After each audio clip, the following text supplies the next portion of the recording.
देश दुनिया की तमाम बड़ी खबरों को देखने के लिए हमारे चैनल को सब्सक्राइब करें और बेल आइकन को दबाएं ताकि सबसे बड़ी खबर सबसे पहले आप तक पहुंच सके। आइए आपको दिखाते हैं इस वक्त की सबसे बड़ी खबर। यूपी विधानसभा के दूसरे दिन की कार्यवाही में उप मुख्यमंत्री और स्वास्थ्य मंत्री ब्रजेश पाठक ने सपा पर हमला बोलते हुए कहा कि साल 2017 से पहले यूपी के अस्पतालों का तबेला बना दिया गया था और इन पर पहले माफिया राज करते थे। उसका लाभ मिल सके, वरना स्वास्थ्य सेवाओं को नहीं सुधारा जा सकता।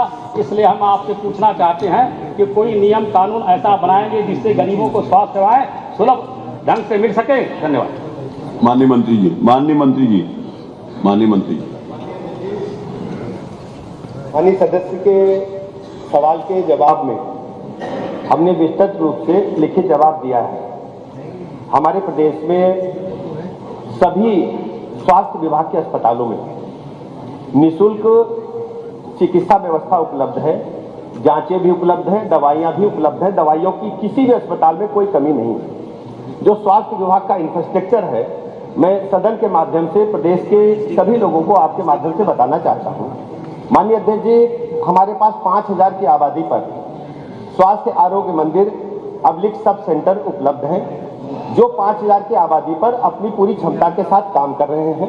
वहां 98 प्रकार की दवाइयां निःशुल्क हैं, 14 प्रकार की जांचें हैं, जच्चा बच्चा के लिए सारे वैक्सीनेशन की सुविधाएं उपलब्ध हैं, नॉर्मल डिलीवरी के लिए एएनएम भी वहां उपलब्ध रहती है। इसके अलावा जो प्राथमिक स्वास्थ्य केंद्र हैं, जिनकी संख्या 3500 के लगभग है, वहां पर प्राथमिक चिकित्सा की सारी व्यवस्थाएं उपलब्ध हैं और दवाइयां निःशुल्क वहां उपलब्ध हैं, जांचें भी निःशुल्क होती, कोई पैसा दे नहीं है किसी भी मरीज को, चाहे बड़ा आदमी हो चाहे गरीब आदमी हो, सभी व्यवस्थाएं निःशुल्क हैं। जो सीएससी हमारी सामुदायिक स्वास्थ्य केंद्र है, वो 30 बेड का इंडोर हॉस्पिटल है, वहां सभी प्रकार की जांचें निःशुल्क, दवाइयां निःशुल्क और जच्चा बच्चा के सीजरियन डिलीवरी के भी सारी व्यवस्थाएं उपलब्ध हैं। हमारे पास जिला लेवल के अस्पताल हैं, वहां भी सभी प्रकार की जांचें जो अनुमन्य होना चाहिए जिला लेवल के अस्पताल में निःशुल्क है। दवाइयां सभी प्रकार की हमारे पास निःशुल्क उपलब्ध हैं। बेड्स की, आईसीयू बेड की संख्या सभी जिला अस्पतालों में है। इसके अलावा विशिष्ट श्रेणी के जो अस्पताल 100 बेडेड और 50 बेडेड है, वहां जिला लेवल की सारी दवाइयां, सारी जांचें निःशुल्क उपलब्ध है। इसके अतिरिक्त यदि कोई गंभीर रोगी है, मैं पुनः सदन के माध्यम से आदरणीय प्रधानमंत्री नरेंद्र मोदी जी का आभार प्रकट करना चाहूंगा।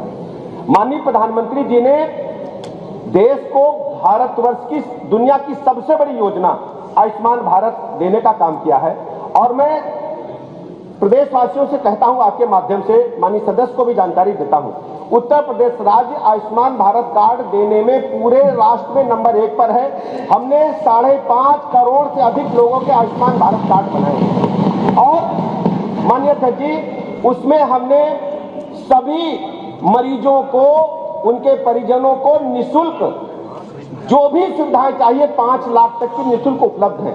मैं सदन को सर आपके माध्यम से बताना चाहता हूं, ऐसे लगभग 6000 अस्पताल हैं जिनको हमने सूचीबद्ध किया है।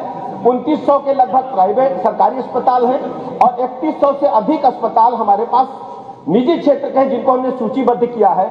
वहां आयुष्मान भारत की ये सुविधाएं लगातार लोगों को मिल रही हैं। इसके अलावा इसमें भी यदि कोई आच्छादित नहीं हो रहा है और वो उसको लगता है कि हमारे पास पैसे नहीं है, माननीय मुख्यमंत्री जी का मैं आभार प्रकट करना चाहता हूं।